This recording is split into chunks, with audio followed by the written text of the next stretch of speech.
달콤하고 자극적인 맛의 유혹. 멈출 수 없는 식욕과 식탐. 먹어도 배가 고픈 사람들. 그들이 살찌게 되는 이유는 무엇일까? 실제 통계에 따르면 지난 10년간 국내 고도비만 환자 수는 1.6배. 다이어트가 시급한 초고도비만 환자 수는 2배 이상 늘어난 상태다. 문제가 되고 있는 만성질환 중에 대사증후군, 고혈압, 당뇨, 결국 이런 질환들이 이제 심혈관 질환에 의한 사망을 높이는데 이런 것들의 원인이 되는 게 인슐린 저항성이고 이 인슐린 저항성의 가장 큰 원인이 비만입니다. 그렇기 때문에 비만을 조절하는 것이 이러한 만성 질환을 예방하는 데 도움이 될 것입니다. 갈수록 늘어나는 비만 환자. 이는 개인적인 차원을 넘어서 사회적 문제로까지 확대되고 있다. 반복되는 다이어트. 그러나 또다시 실패하는 다이어트. 과연 실패하지 않는 건강한 다이어트란 없는 것일까? 아름다움의 상징, 밀로의 비너스상 여러분들 아시죠? 실제로 사이즈가 좀 크다고 합니다. 키가 2m 4cm 정도 되고요. 허리 둘레가 38인치라고 하거든요. 우리나라 지금 20대 여성들 평균 키인 160cm 정도로 환산을 해보면 그래도 허리 둘레가 28인치 정도가 된다고 합니다. 얼마나 우리나라 사람들이 허리 둘레에 대해서 엄격한지 알 수가 있는 거죠. 아마 다이어트 하면 딱 떠오르는 단어가 굶기인 것 같아요. 그래서 오랫동안 이제 굶다 보면은 배가 고프죠. 그러니까 폭식을 하게 되고 폭식하면 또 다이어트가 생각나서 또 오래 굶게 되고 그럼 네. 또 다시 폭식을 하게 되고 이런. 이 과정을 반복을 하다 보니 다이어트는 실패를 하게 되고 네. 점차 몸은 망가지게 되죠. 그래서 오늘 이 시간을 통해서 건강한 다이어트 비법에 대해 알아보겠습니다. 인제대학교 부산백병원 가정의학과 김진승 교수님 자리하셨습니다. 어서 오세요. 반갑습니다. 네, 반갑습니다. 앞서 말씀드린 것처럼 다이어트를 시도하는 분은 참 많지만 네. 성공하는 분들은 정말 안 계신 것 같아요. 비만 완치율이요, 여러분 5%밖에 안 된다고 합니다. 그러니까 반대로 95%는 시작했다가 다들 실패한다는 얘기가 되는 거죠. 교수님, 다들 시도를 하는데 왜 다들 실패하는 걸까요? 다이어트의 완치율을 5%라고 말씀하셨는데 네. 이게 어떻게 보냐에 따라서 다를 수 있습니다. 네. 몇 킬로를 빼냐에 따라 사람이 다른데 예. 보통은 무리한 다이어트를 합니다. 초반에 체중을 많이 빼기 위해서 무리한 예. 다이어트를 하기 때문에 그렇죠. 그러다 보면 이제 제일 쉽게 하는 게 굶기죠. 굶기를 한다든지 다른 음식은 안 먹고 한 가지 음식만 먹는 원푸드 다이어트를 한다든지 이렇게 하게 되는데요. 이렇게 하게 되면 우리가 몸이 기본적으로 필요로 하는 에너지조차 못 섭취하게 되는 그런 경우가 생기게 되거든요. 네. 이렇게 되면 에너지를 많이 쓰지 못하기 때문에 네. 결국은 다시 요요 현상이 오고 네. 그에 따라서 이제 다이어트에 실패하게 되는 것입니다. 예. 대한민국도 비만 인구가 늘면서 비만으로 인한 적신호가 켜지고 있습니다. 그래서요, 왜 이분들이 비만하게 됐는지, 그리고 이 비만에서 탈출하지 못하는지 저희가 화면으로 모아봤습니다. 화면 먼저 보시고 자세한 이야기 나눠보겠습니다. 아침부터 고기 굽는 손이 바쁩니다. 오늘도 고기 반찬이 2가지나 준비됐네요. 안석환 씨 집에서는 식사 때마다 거의 빠지지 않고 고기가 나옵니다. 석환 씨가 고기 없이 밥 먹는 걸 싫어하기 때문이죠. 오늘도 고기 반찬 외에는 젓가락이 잘 가지 않습니다. 이렇게 먹은 아침 칼로리가 벌써 1200kcal 넘습니다. 이는 성인 남성의 하루 권장량의 절반인데요. 첫 번째는 씹는 감이 좋습니다. 네, 이 아그작 씹히는 맛이 좋고 그 다음에 먹으면서 포만감이 느껴져요. 네. 반대로 얘기해서 야채 같은 경우는 씹을 때 텁텁하고 그 다음에 먹으면서도 먹는 것 같지 않고 제가 고기를 좋아하다 보니까 저희 집엔 늘 고기가 많아요. 이게 삼겹살이고요. 이게 항정살이에요. 요즘 돼지고기 중에서 그나마 항정살이 몸에 좀 덜 나쁘다 그래가지고 어머니께서 항정살을 많이 사다 놓으셨어요. 이것도 항정살이고요. 이것도 항정살. 이것도 항정살. 이것도 항정살. 그러니까 최근에 항정살을 많이 먹죠. 요게 이제 너겟, 치킨볼, 그다음에 스테이크. 이런 식으로 제가 고기를 많이 먹다 보니까 집에 주로 고기들이 많이 있습니다.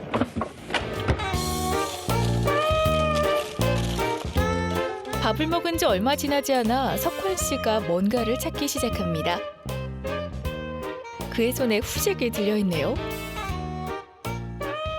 살이 찌면서 식구들의 잔소리가 심해지자 석환 씨는 음식을 감춰두고 먹는 버릇이 생겼습니다.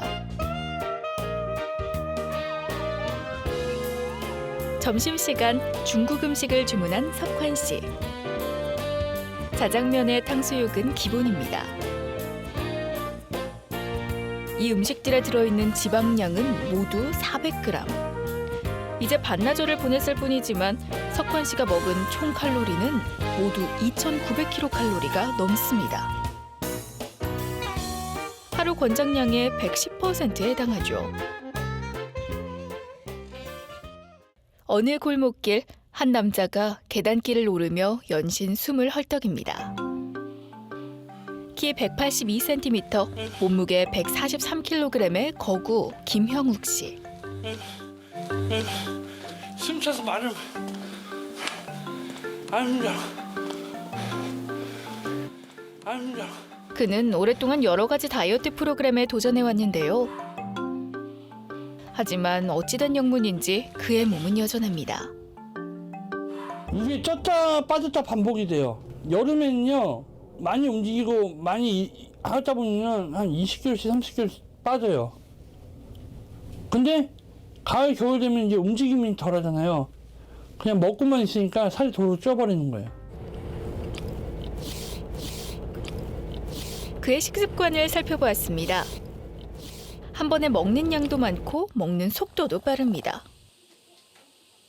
그가 고도비만인 것은 많이 먹는 식습관 때문일까요? 아니면 또 다른 이유 때문일까요? 큼지막한 피자 한 판으로 점심 식사를 하려는 승규. 승규는 편식이 심합니다.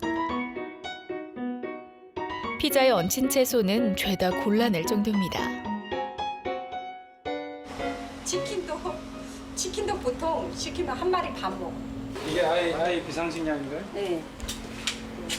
저희하고 아이하고 이제 따로 분리돼서 우리는 이제 토종 음식 먹고 아이는 거의 뭐 아침에 이제 핫도그 한두 개를 시작해가지고. 승규 전용 냉장고엔 가공식품이 가득합니다. 이제 제가 없거나 그러면 거의 라면 같은 것만 먹고. 식생활이 이러니 소화 비만이 되는 건 어쩌면 당연한 일일 겁니다. 산업이 발달하면서 가공식품과 패스트푸드는 필수 식량이 됐습니다. 특히 라면은 가장 사랑받는 가공식품 중 하나인데요. 한국인들에게 가장 대중적인 음식 중에 하나였던 국수를 단숨에 밀어내고 왕좌를 차지한 라면. 어려서부터 가공식품에 길들여진 입맛은 어른이 돼서도 좀처럼 바꾸기가 어렵습니다. 고소한 입맛의 고탄수화물 음식과 자극적인 단맛의 액상과당. 그 외에도 언제든지 손만 뻗으면 쉽게 닿을 수 있는 고열량 고지방 식품들. 게다가 움직임이 적은 현대인들의 생활 습관 때문에 그야말로 비만 인구는 기하급수적으로 늘고 있습니다.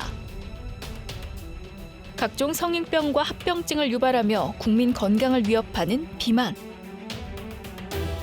이제는 개인의 문제를 넘어서 사회적인 관심이 필요한 심각한 문제입니다. 네, 저희가 여러 사례자분들을 소개를 해드렸는데 첫 네. 번째로 저희가 만나본 안석환 씨 같은 경우는 네. 일단은 드시는 양이 굉장히 많았습니다. 그리고 네. 고열량 고지방 식품이었네요. 딱 골라서 드시는 것 같죠. 예. 음식을 대하시는 자세가 네. 일반인들이랑은 조금 다르신 것 같죠. 식탐이라고 부르는 거 흔히 우리가 식탐을 좀 부리시는 것 같은데 먹어도 또 먹고 싶고 머릿속으로는 이제 생각합니다. 이제 그만 먹어야지 하는데 손은 이미 또 음식 쪽으로 이렇게 가고 있습니다. 식탐, 교수님 이거 식욕 조절은 왜 이렇게 안 되는 걸까요? 저런 분들도 음식을 드시면서 예. 네. 이제 그만 먹어야지 하는 생각은 하십니다. 네. 그렇지만 이제 물어보면 먹어도 배가 고프다라고 네. 말씀을 하시거든요. 아하, 예. 예. 우리 몸에서 그 식욕을 조절하는 데는 여러 호르몬이 관여를 합니다. 네. 대표적인 게 식욕을 촉진하는 그렐린이라는 게 있고요. 예. 그다음 식욕을 억제하는 렙틴이 있습니다. 네. 이런 호르몬들이 균형을 잃었을 때 적정한 체중을 유지할 수 있게 되는데 이런 호르몬 균형이 깨어지면은 네. 식욕이 계속 늘고 체중이 늘어서 비만이 되는 것이거든요. 네. 네. 특히 이제 그 렙틴의 경우에는 지방세포에서 분비를 하게 됩니다. 예. 그래서 렙틴이 분비를 하게 되면 이제는 지방이 많이 찼으니까 그만 먹어도 된다라는 신호를 내보내게 되거든요. 네. 근데 이러한 신호에 대해서 내가 반응하지 못하게 되는 예. 걸 렙틴 저항성이라 합니다. 아. 그래서 렙틴 저항성이 생기게 되면 음식을 드셔도 포만감을 못 느끼기 때문에 계속 음식을 찾게 되는 것이죠. 그렇군요. 어떻게 보면 진짜 몸 안에서 교란이 일어난 거기 때문에 본인의 의지만으로 조절이 안 되겠네요. 예, 그래서 보통 살찐 사람들한테 네가 의지가 부족해서 그런 거다라고 얘기를 하는데 교수님 말씀을 듣고 보면 그럼 개인의 의지의 문제가 아니라 이건 호르몬에 의한 무슨 질병 같은 거로 봐야 되는 건가요? 체중이 늘어나고 비만이 되면 지방세포가 많아지기 때문에 예. 렙틴도 많이 분비가 되거든요. 네. 이렇게 렙틴이 기본적으로 많이 분비가 되면 우리 몸에 호만 중추에서 원래 렙틴이 많이 나오는구나. 배가 부르니까 그만 먹어라. 이런 신호를 보내지 못하게 되는 것이죠. 그러니까 결국에는 그 상황에 우리 몸이 익숙해지게 되는 거군요. 네, 교수님 말씀 들으니까 이제 비만이 정말 더 이상 개인 문제가 아니라는 생각이 들거든요. 나중에 성인병으로까지 이어질 수 있기 때문에 정말 큰 문제가 되는데 실제로 이런 사례들이 많이 있는 거죠. 그렇죠. 이제 뭐 뚱뚱해서 뭐 보기 좋지 않다 이 정도의 문제가 아니라 실제로 비만은 그 자체로 질병인 것이고 네. 또 다른 많은 병들의 씨앗이 될 수 있다는 게 문제 아니겠습니까, 교수님? 네, 맞습니다. 비만 자체도 심내혈관 질환이라든지 대사 질환의 위험 요인이 되는 건 맞습니다. 그리고 또 하나의 문제는 비만이 되게 되면 내장에 지방이 많이 쌓이게 되는 네. 내장 지방이 늘어나게 됩니다. 그렇죠. 네. 이런 내장 지방이 늘어나게 되면 늘어난 지방에서 네. 몸에 해로운 염증 물질을 분비하게 됩니다. 이런 염증 물질이 혈관벽을 예. 손상시키고 네. 혈관을 따라 돌면서 머리끝에서 발끝까지 여러 가지 대사 질환을 일으키게 되는 것이죠. 네. 네. 비만에 관련된 대표적인 대사 질환이 예. 우리가 흔히 알고 있는 고혈압, 네. 고지혈증, 당뇨병 같은 것인데요. 예. 이러한 질환들은 한번 걸리게 되면 치료가 어렵고 예. 여러 가지 합병증을 동반하기 때문에 특히 뇌졸중이라든지 협심증, 심근경색 등과 같은 아이고. 심내혈관 질환의 예. 위험을 높여서 사망률을 높이게 됩니다. 네. 그런데 다이어트는 사실 혼자서 하다가 실패하는 경우가 굉장히 많은 것 같아요. 그래서 저희 TV닥터에서 새로운 식이요법과 운동법으로 다이어트에 도전하신 분들이 계십니다. 화면으로 만나보시죠. 시내 한 고깃집. 다양한 고기들이 입맛을 자극합니다. 이번에 다이어트에 참가하게 된 직장인 최현준 씨와 주부 정시은 씨, 그리고 학생인 김지훈 씨. 이들이 고깃집에 모인 이유는 무엇일까요? 내일부터는 다이어트 해야 되기 때문에. 오늘 죽도록 먹는 겁니까? 맞아요. 예. 오늘까지 딱 먹고 또 싸먹는 건 고기가 2점 정도 들어가줘야 이제 내일부터 다이어트를 하기 위해 마지막 만찬을 즐기는 그들. 마지막이라 생각하니 고기 맛이 더욱 꿀맛입니다. 과연 이번에는 다이어트에 성공할 수 있을까요? 특히 면 종류, 라면, 뭐 스파게티 좋아합니다. 불고기도 좋아하고요. 예. 예. 마지막 만찬인가 봐요. 네, 마지막 만찬이네요. 예. 오늘 이거 먹고 내일부터는 다이어트에 돌입해야 됩니다. 예. 기름진 음식이 좀 식단에 없으면 먹기가 좀 심심한 느낌? 네, 좀 그래가지고 항상 많이 먹었던 것 같아요. 특히 내일부터 그 음식을 이별해야 되는데. 그렇죠. 그래서 그런 것들을 조금 담백하게 어떻게 요리할 수 있을지도 한번 생각해 보면서 조금 도전을 해봐야 될 것 같아요. 이렇게 마지막으로 먹고 배불면 어차피 내일 되면 또 생각나겠지만 마지막으로 먹고 버텨보자 맛을 기억하는 시간 저희가 아주 중요한 시간이기 때문에 방해하지 말아주세요.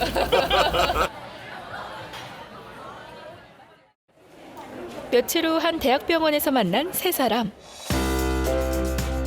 우선 이 세 명의 건강 상태를 알아보기 위해 체중과 체지방을 알아보는 인바디 검사, 또 콜레스테롤과 간 수치, 혈당량을 알아보기 위한 체열 검사, 그리고 내장 지방 정도를 알아보기 위해 CT 촬영과 골밀도 검사가 이루어졌습니다.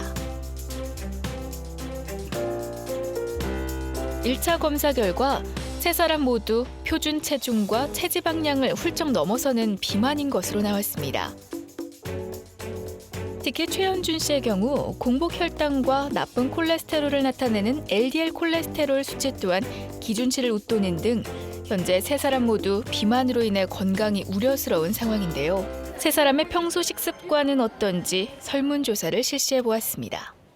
세 사람의 식생활에서 여러 문제점들이 발견됐습니다.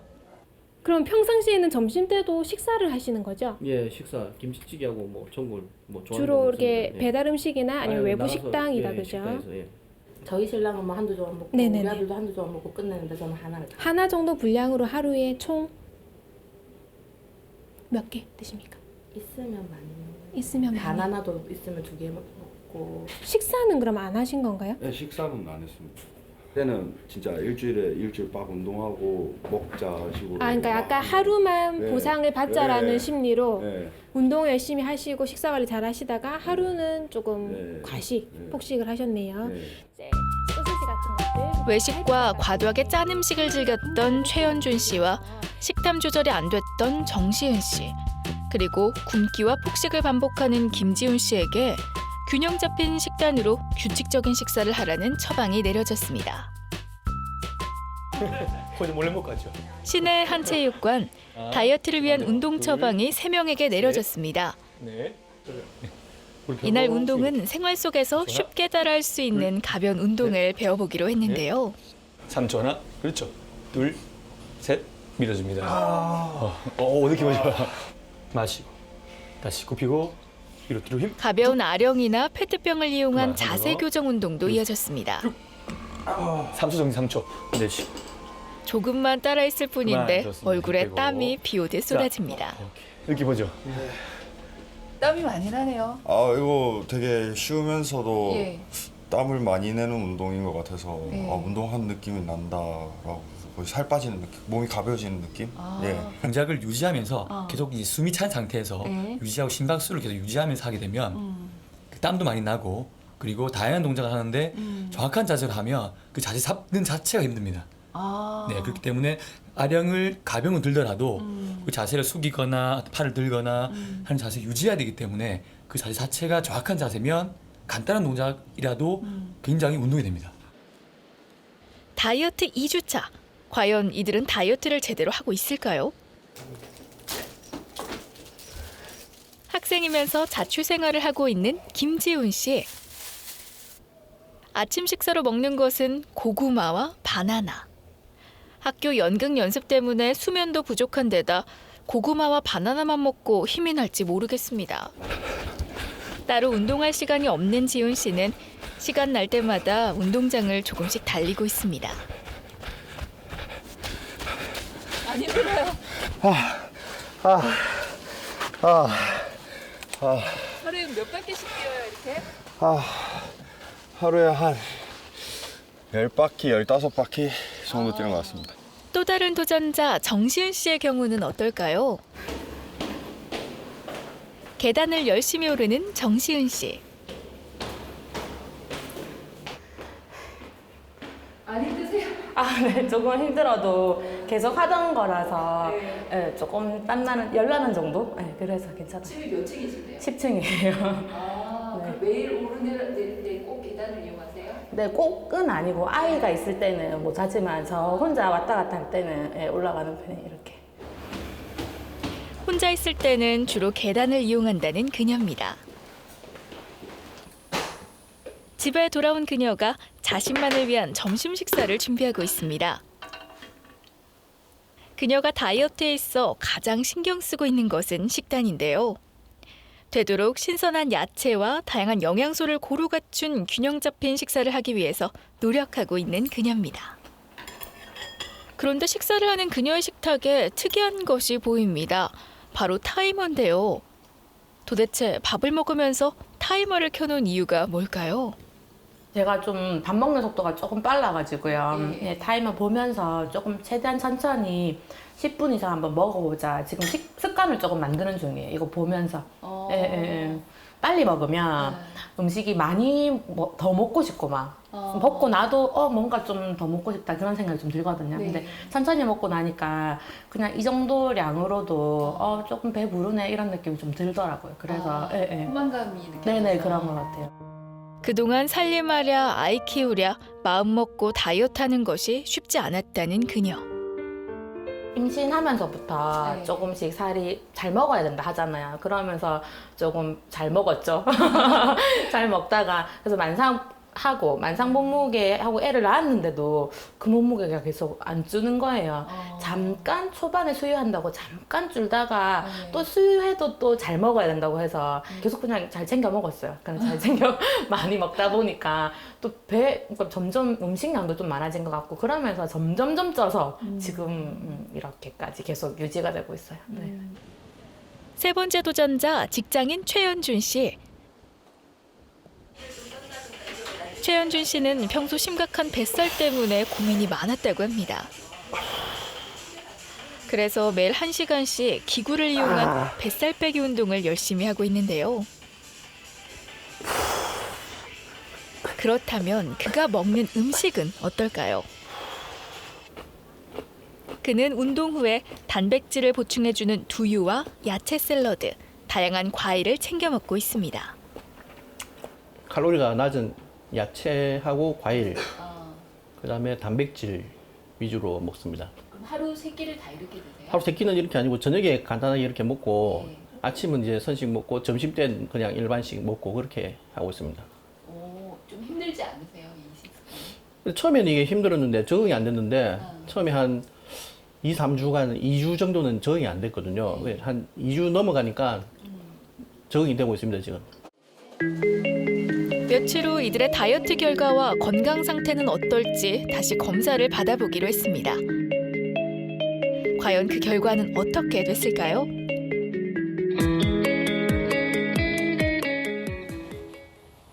세 분이 참 이 3주라는 짧은 시간 동안에 다이어트를 위해서 정말 애쓰셨습니다. 애쓰셨어요. 네, 네. 이 말씀 꼭 전해드리고 싶고요. 이분들의 결과가 어떤지 저희가 좀 지금부터 그 분석 결과를 들어봐야 될 것 같아요. 어떠셨나요, 이 세 분이요? 세 분이 3주 동안 다이어트를 하셨는데요. 네. 3주는 좀 평가하기엔 조금 빠른 시간이지 아닌가 싶습니다. 네. 다이어트를 그렇긴 하지만 이 세 분은 각각 조금씩 다른 방법으로 체중을 줄이셨고 네. 결과도 세 분이 좀 다르게 나타났습니다. 오. 예, 최연준 씨 같은 경우에는 네. 체중 변화가 가장 컸습니다. 그래서 약 5.4kg 정도 체중이 줄으셨는데 3주 동안에? 예, 3주 이야, 동안 예. 많이 빼셨죠. 보통 우리가 다이어트를 시작하게 되면 이런 식의 다이어트를 가장 선호하죠. 네. 예, 그렇게 그렇죠. 되는데 체지방 같은 것들을 체크해 봤을 때 네. 지방이 또 많이 빠졌지만 네. 근육량의 소실이 꽤 많이 있습니다. 왜요? 네. 왜요? 이분 드시는 것 음식을 보면은 네. 전체적으로 칼로리가 너무 낮고 예. 그다음에 네. 탄수화물을 거의 드시지 않는 저탄수화물 다이어트를 하셨거든요. 예. 이런 것들이 조금 변화를 준 것 같습니다. 예. 특히 이분 같은 경우에는 LDL 콜레스테롤이라고 몸에 나쁜 콜레스테롤 알려진 LDL 콜레스테롤이 예. 그 3주 전보다가 오히려 23이나 올라갔거든요. 오. 이렇게 되는 경우에는 예. 오히려 심내혈관 질환의 예. 위험도가 높아질 수 있는 그런 단계가 될 수 있습니다. 아까 드시는 거 보면 네. 채소 샐러드 이렇게 드시고 선식 드시고 하셨다고 했는데 왜 나쁜 콜레스테롤이 더 올라가나요? 그 원인에 대해서는 아직 명확하진 않지만 이제 저탄수화물 다이어트의 경우에는 네. 일반 다이어트식에 비해서 예. LDL 콜레스테롤을 높인다는 그런 보고가 있고요. 이건 이제 간에서 이런 대사들이 떨어지는 게 아닌가라고 예. 얘기하고 있습니다. 예. 네. 그래서 실제로 이런 변화가 있기 때문에 그 최현준 씨 같은 경우에는 초반에는 체중이 많이 빠질 수 있지만 네. 그 시간이 지날수록 체중이 다시 늘 수 있기 때문에 지금부터라도 탄수화물을 조금 보충하면서 적정한 칼로리를 섭취하시는 게 좋습니다. 가장 선호하는 다이어트예요. 네, 네, 네. 일단은 네. 식사의 양을 줄이고 예. 거기에 체중도 가장 많이 줄었습니다. 네. 그렇기 때문에 일단 수치상으로 봤을 때는 굉장히 성공한 다이어트다 이렇게 생각을 했는데? 네, 생각을 했는데 네. 그렇지가 않았네요. 그게 예. 좀 의외라는 생각이 들었고요. 그 다음으로 정시은 씨는 어땠나요? 정시은 씨의 경우에는 우리가 이분 같으면 이제 임신을 하고 난 다음에 체중이 네. 늘고 난 다음에 그 체중이 그대로 유지되는 상태이시거든요. 예. 사실 이분은 수유도 하고 계시고 예. 육아를 하고 있기 때문에 네. 따로 시간을 내서 운동을 한다든지 그렇죠. 다이어트 식단을 짜긴 아주 어려운 네, 상황입니다. 네, 그렇기 네. 때문에 세 분 중에 가장 불리한 상황에서 시작을 했다고 보여집니다. 예. 네. 그리고 정시은 씨 같은 경우는 3주 동안 한 1.9kg 정도 체중이 줄었거든요. 예. 네. 근데 다행인 것은 체지방이 1.3kg나 줄었습니다. 어. 그래서 전체적으로 체지방이 많이 줄은 상태신데 네. 이분 생활 습관을 보시면은 이분이 이제 타이머를 맞춰놓고 식사를 하시는데 아. 네. 이런 부분은 우리가 포만감을 느끼게 하기 네. 위해서는 시간이 좀 많이 필요하거든요. 그래서 네. 식사를 천천히 하는 것은 이런 포만감을 느끼게 해서 식사를 적게 할 수 있는 방법이기 때문에 아주 좋은 방법을 쓰고 계시고요. 또한 이제 육아를 하다 보니 시간을 내기 힘들기 때문에 네. 계단을 걷는다든지 활동량을 좀 늘려주는 저런 방법으로 유산소 운동을 보충하고 계시는 것 같습니다. 네. 그리고 결국 그렇기 때문에 세 분 중에는 가장 올바른 다이어트를 하는 게 아닌가 그렇게 생각을 합니다. 네. 타이머 쓰고 계시는 건 저도 약간 감동을 받았는데 좋은 방법이라서. 근데 2kg도 채 안 빠지신 거잖아요. 너무 적은 양 아닌가 싶은 생각이 들어서 본인이 만족을 하실까요, 저 정도로? 그러게요. 네? 보통 다이어트를 시작하게 되면 네. 몸에 보이는 변화가 있으면 좋습니다. 그러면 그렇죠. 이제 환자들한테 동기부여도 되고 네. 이렇게 빠졌기 때문에 더 해야겠다라는 생각을 하는데 사실 우리가 그 다이어트라는 게 단기간을 보는 게 아니기 때문에 장기적으로 봤을 때 하루에 500칼로리 정도 줄여서 네. 그렇게 되면 일주일에 한 0.5kg에서 1kg 정도 빠지거든요. 네. 그렇게 유지하는 게 가장 이상적이라고 보고 있습니다. 그다음 마지막 김지훈 씨 같은 경우는 어떻게 나왔나요, 결과가? 김지훈님 같은 경우에는 약 체중이 2kg 정도 줄었습니다. 예. 그런데 이분은 체지방이 오히려 0.5kg 늘었습니다. 오. 그 생활 습관의 변화를 보면은 이분 같은 경우에는 굶기를 하다가 폭식을 하는 그런 네. 패턴으로 가고 있습니다. 이런 경우에는 굶는 동안은 에너지가 소모가 많이 되겠지만 예. 그런 소모가 되는 동안 이제 몸에 있는 근육량이 줄어들게 됩니다. 단백질이 부족하기 때문에 그런 변화를 보고 그다음에 폭식을 하게 되면 그 많은 에너지가 들어오게 되고 잉여 에너지가 다시 지방으로 쌓이게 되는 그런 변화를 계속 겪고 있는 것 같습니다. 그래서 이분 같은 경우에는 저한테 올 때 이미 이제 체중을 좀 줄이고 있었거든요. 네. 2월 달부터 시작을 해서 한 15kg 정도 오, 줄이셨다라고 예. 하고 저한테 오셔서 한 2kg 정도 줄었는데 네. 결국 우리가 다이어트를 해보면 초반에는 체중이 좀 많이 빠집니다. 네. 그런 패턴에서 이제는 정체기에 오고 조금씩 늘어갈 수도 있는 그런 상황이 아닌가 싶습니다. 이지 아나운서는 기초대사량이 높으신 것 같아요. 저요? 저분들의 고충을 모르시죠? 아니요, 저도 살이 한번 확 찐 적이 있습니다. 예. 네, 그래서 찐 게 이거예요? 아니요, 그렇지는 않고요. 예. 네, 거기서 또 좀 많이 예. 내려갔죠. 예, 네. 예. 앞에 보신 세 분이 아마 그 대체로 다 요요 현상을 경험을 하셨을 것 같은데 이지 아나운서 요요 현상이 뭔지는 아시잖아요. 네네. 다시 찌는 거. 네. 근데 요요 현상이 왜 오는지에 대해서는 잘 모르시겠죠. 글쎄요, 요요 현상이 그때 다이어트 할 때 그 상태를 유지를 계속 못해서 그런 거 아닌가요? 다시 찌는 거. 네. 예. 왜 생기는지 제가 설명을 좀 드리겠습니다, 네. 여러분. 체중 조절점이라고 하는 게 있습니다. 예를 들어 볼게요. 90kg으로 한 10년 정도 쭉 살아오신 분이 있습니다. 네. 이분은 90kg이 체중 조절점으로 딱 고정이 됩니다. 그분이 기준인 거군요. 그렇죠. 네. 그럼 이분은 한 서너 끼를 갑자기 폭식을 한다고 해서 95kg이 되지도 않고요. 네. 서너 끼를 굶는다고 해서 85kg으로 줄지도 않습니다. 계속 90kg을 유지를 하는 거죠. 네. 그런데 이분이 수개월 동안에 아주 열심히 다이어트를 하셔서 60kg까지 줄었습니다. 네. 잘하신 거죠. 그러면 이 다이어트가 끝이 나겠죠. 끝이 나게 되면 별로 많이 먹지도 않았는데 다시 금방 90kg이 됩니다. 왜냐하면 체중 조절점이 여전히 90kg이기 때문입니다. 그렇군요. 예, 예. 이게 바로 요요예요, 여러분. 그렇다면 이 체중 조절점 자체를 낮추면 좋겠는데 낮출 수 있는 방법은 없는 건가요? 체중 조절점을 낮추는 게 다이어트의 핵심이긴 한데요. 네. 이게 쉽지가 않습니다. 그렇기 때문에 다이어트에 실패하는 사람이 그렇게 많은 것이거든요. 네. 체중 조절점을 낮추는 것은 네. 사실 식생활 습관이라든지 이런 것들을 개선하지 않고서는 이루어지지 네. 않습니다. 이런 네. 것들을 해야만 요요 없는 다이어트를 할 수 있는 것이고요. 우리 몸에서 체중 조절점을 아주 천천히 낮춰서 거기에 네. 몸이 적응하도록 만들어줘야 합니다. 그런데 이러한 체중 조절점에서 가장 중요한 부분은 당연히 기초대사량이거든요. 네. 그래서 네. 기초대사량을 늘릴 수 있는 방향으로 해서 생활 습관을 바꾸셔야 됩니다. 네. 기초 대사량을 올리는 거라고 말씀해 주셨잖아요. 어떻게 하면 올릴 수 있나요? 기초대사량을 올리는 데는 네. 제일 중요한 것이 근육입니다. 근육량을 늘려야 기초대사량이 늘어나게 되는데요. 예. 우리가 뭐 다른 부분에서 호흡을 많이 한다든지 예. 장기에 운동을 많이 시킨다고 하는 거는 그건 안 되죠. 가능하지 않기 때문에 예, 예. 네. 우리가 예. 할 수 있는 방법은 근육량을 늘리는 것밖에 없습니다. 그래서 근육이 늘게 되면 네. 근육에서 에너지 소비도 많이 하고 예. 마찬가지로 열량을 소비하기 때문에 예. 먹더라도 네. 살이 찌지 않는 체질이 되는 것이죠. 지금 말씀해 주신 걸 정리를 해보면 적당한 식이요법에 운동요법, 거기에 기초대사량을 올리는 거라고 말씀을 해주셨습니다. 네. 실제로 건강한 다이어트 방법으로 정말 진정한 다이어트 성공하신 분들 계시거든요. 저희가 만나봤습니다. 새벽 시장에서 3년째 장사를 하고 있는 최지웅 씨. 한때 키 178cm, 몸무게 102kg에 육박했던 그는 현재 다이어트 성공 후에 행복한 나날을 보내고 있습니다.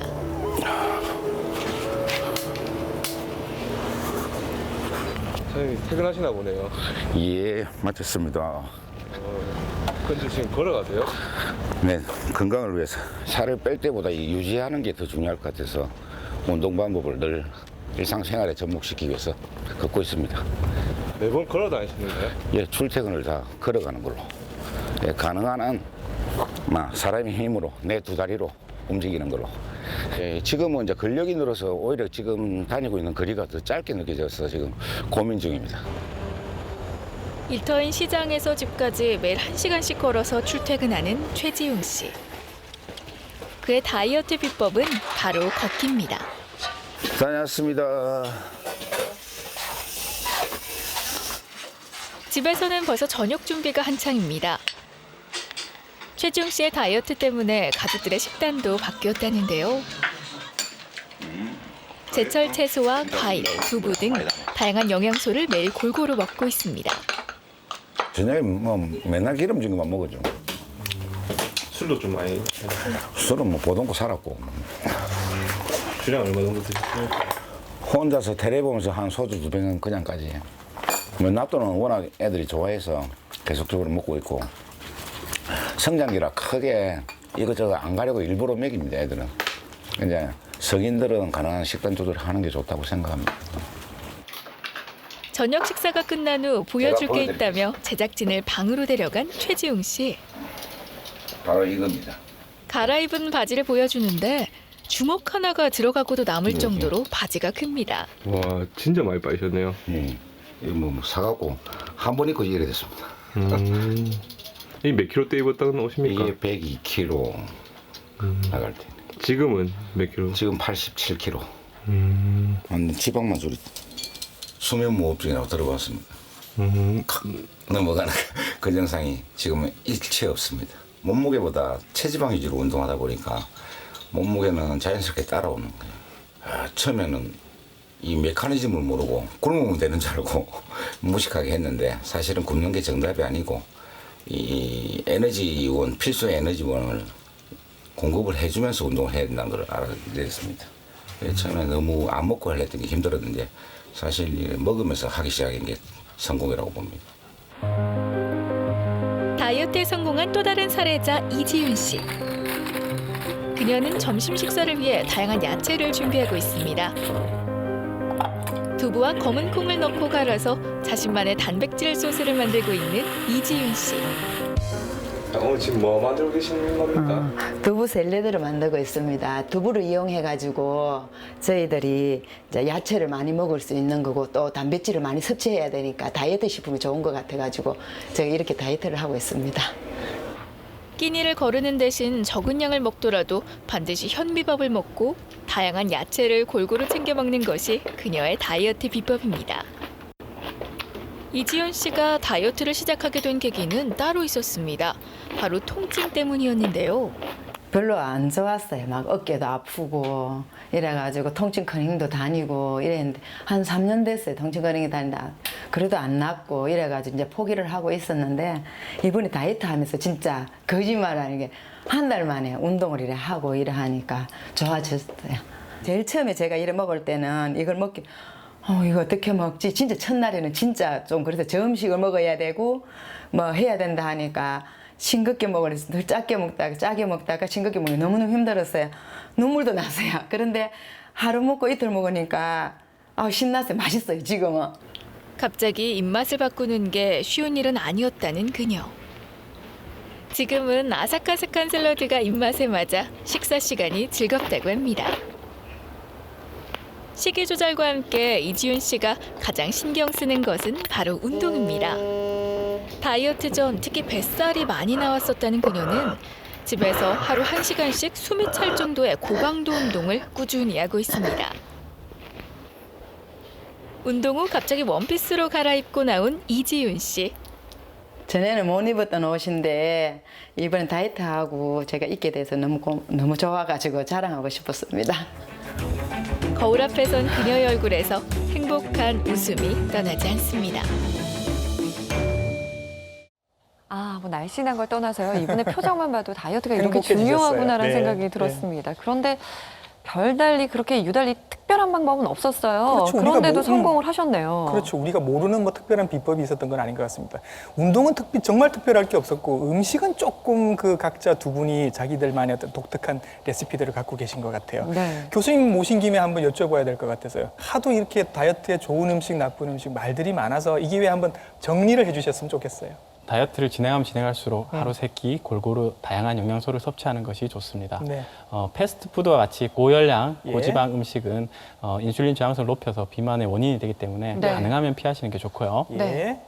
우리가 음료수 같은 걸 먹을 때 많이 들어가는 과당이 있습니다. 이 과당은 몸에 들어가게 되면 단맛은 내지만 네. 인슐린을 자극하지 않거든요. 그렇기 때문에 포만감을 느끼지 못해 예. 결국은 계속 음식을 더 먹게 되는 그런 역할을 하기 때문에 네. 과당이 든 음료, 주스 같은 것들은 피하시는 게 좋습니다. 네. 그리고 우리 몸에 좋다고 알려진 탄수화물들이 있습니다. 네. 보통 혈당 지수가 낮은 음식들인데요. 예. 네. 대표적인 게 이제 흰밥 대신 현미라든지, 현미. 네. 그다음에 감자 대신 고구마, 그다음에 수박 대신 사과나 포도 같은 것들이 포도. 이제 예. 혈당 지수가 낮은 음식들입니다. 예. 이런 음식들을 가능하면 드시는 것이 좋고요. 한국인의 식단에서 가장 크게 문제가 되는 것은 탄수화물 수치가 너무 높고 네. 단백질 비중이 너무 낮습니다. 예. 그렇기 때문에 우리가 근육량을 유지하기 위해서도 꼭 필요한 게 단백질인데요. 예. 제철 과일이라든지 예. 콩, 두부 같은 식물성 단백질뿐만 아니라 네. 흰살 생선이나 예. 닭가슴살, 살코기 같은 네. 동물성 단백질도 보충을 하셔서 먹어주시는 게 좋습니다. 네. 식사 조절법 그리고 어떤 음식들이 좋은지 정리를 해드렸고요. 그리고 또 이 다이어트하면 운동을 빼놓을 수가 없잖아요. 그렇죠. 앞서 이 두 분 같은 경우는 특별한 운동은 안 하셨거든요. 걷고 뭐 그죠? 네, 그냥 일상생활에서 정말 일상생활에서 아주 가볍게 할 수 있는 운동을 하셨는데 어떤 운동이 좋은 운동인가요? 우리가 생각하는 거랑 똑같습니다. 다이어트의 중요한 운동은 규칙적인 유산소 운동입니다. 매일 하는 게 제일 좋고요. 네. 강도도 적당히 하는 게 좋은데 네. 이렇게 하기가 어렵습니다. 예. 특히나 시간을 내서 이런 걸 하는 거는 현실적으로 어렵기 때문에 앞서 보신 것처럼 그 가까운 거리는 걸어간다든지 그리고 버스나 지하철을 이용할 때 한 정거 정도 앞에서 내려서 네. 걷는다든지 예. 엘리베이터나 에스컬레이터 대신 계단을 이용한다든지 예. 이런 것들을 하면 부족한 유산소 운동을 보충할 수 있기 때문에 네. 큰 도움이 됩니다. 네. 또 이제 우리가 간단히 할 수 있는 몸과 그의 중력만으로 이용할 수 있는 예. 저항성 운동이라는 것들이 있거든요. 예. 네. 대표적인 게 스쿼트라든지 예. 팔굽혀펴기 같은 것들을 하는 것이 네. 근력을 유지하고 근육량을 늘려줘서 인슐린 저항성을 낮추고 그 기초 대사량을 높여주기 때문에 좋은 운동법이 될 수 있습니다. 네. 앞서 그 체중 조절점이란 이야기를 들으면서 다이어트는 정말 평생의 숙제겠구나라는 생각이 들었어요. 네. 체중 조절점 저희가 낮아지는 얘기만 했지 사실 올라갈 수도 있는 거잖아요. 그렇죠. 그렇기 네. 때문에 이 다이어트가 참 중요하겠다는 생각이 드는데요. 마지막으로 당부의 말씀 있으시면 좀 부탁드리겠습니다. 다이어트에는 지름길이 없습니다. 네. 그래서 다이어트를 하는데 꼭 필요한 4가지 원칙을 말씀드리겠습니다. 네. 네. 첫 번째는 하루 3끼 골고루 다양한 영양소를 섭취할 것. 네. 두 번째, 충분한 수면을 취할 것. 네. 세 번째, 그 기초 대사량을 늘리기 위해서 운동을 꾸준히 하셔야 되고요. 예. 네 번째로 패스트푸드와 같은 고지방, 고칼로리 음식은 피하는 것이 좋습니다. 네. 요 4가지 원칙을 지킨다면 보다 건강한 다이어트를 할 수 있을 것입니다. 네, 오늘 방송 보시면서 다 알고 있는 건데 이렇게 생각하셨던 분들 많이 계셨을 것 네. 같아요. 그런데 다 알고 있지만 과연 실천은 해보신 적이 그러니까요. 있으신가요? 네. 다 알고 있지만 잘 실천하지 못하는 것들 저희가 오늘 다시 한번 정리해 드렸습니다. 오늘 건강한 다이어트에 대해 인제대학교 부산백병원 가정의학과 김진승 교수님께서 좋은 말씀 나눠주셨습니다. 고맙습니다. 감사합니다.